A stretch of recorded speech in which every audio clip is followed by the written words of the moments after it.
ఏమైంది? అయ్యో కొత్త చెప్పులు, అయ్యో కొత్త చెప్పులు కొనుక్కుని 10 ఏళ్ళు అవ్వలేదు.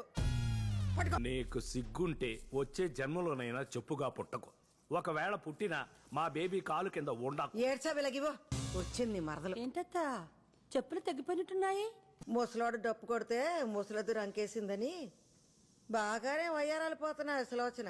అది ఇప్పుడు ఏమందని? పోన్లే బావా, పాపం చెప్పు తెగిపోయిందన్న బాధలో ఉంది బేబత్త.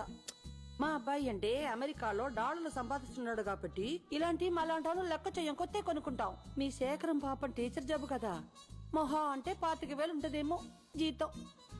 అందులోనే అన్ని చూసుకోవాలి. నీ కొడుకు అమెరికాకి ఎగేసుకెళ్లి చేసేది కూడా ఈ హోటల్ పనే. 4 డబ్బులు వచ్చేసరికి కాళ్ళు నేల మీద ఆనట్లేదు. పోన్లేరా చంటి, నా కొడుకు ఏదో చదువుకున్నాడు కాబట్టి ప్రొఫెసర్ అయ్యాడు. దీని కొడుక్కి నాకు చదువు